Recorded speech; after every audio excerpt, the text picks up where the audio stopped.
1 day old and 1 week early. Another new arrival at Al Sabeen Hospital in Sana'a. The average number of children in a family in Yemen is 6.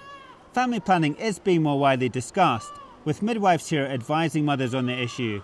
But hospitals and schools are still struggling to cope with the pressure of new arrivals. We have a lot of cases. We have between 20-25 cases for admission need care, but our place is not enough for them. So we admit 2 and 3 cases in each incubator sometimes because we don't have way to help the babies. Mohammed Al-Akhadal has 2 wives and 16 children. He's illiterate and cannot work because he's ill.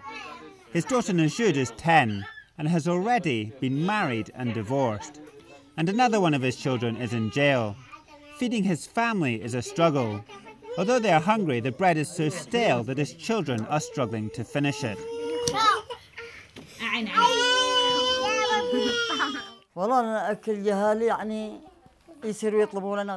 My kids go from house to house to beg for bread, and they beg for money to pay the rent from the gates of the mosque.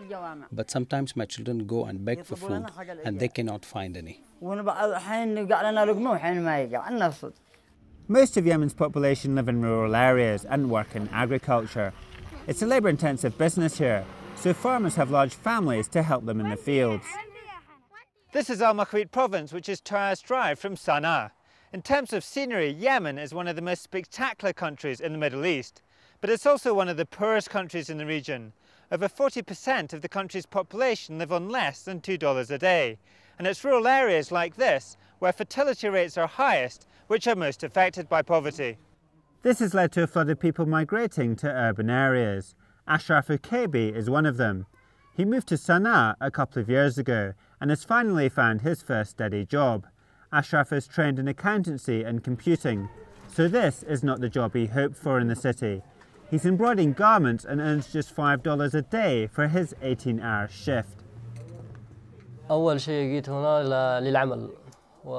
I came here to work because there are no jobs in rural areas. I spent several days looking for a job, and I moved from one job to another until I found some people from my district who offered me this job. This helped me get a job and not be unemployed. It's not a good income, but it helps.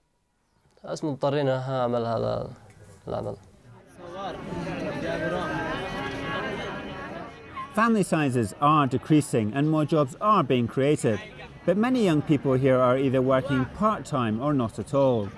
Unemployment is rising faster than the rate at which jobs are being created, and economic growth is slowing down. Nearly half Yemen's population is under the age of 15. Some fear that the increase in youth unemployment is a cause for concern.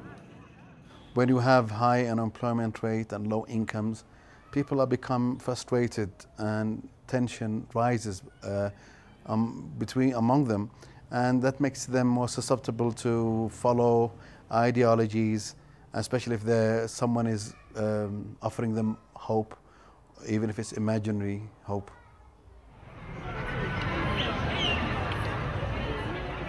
The increase in population in Yemen is putting a strain on the economy, which is already suffering from rising inflation and unemployment.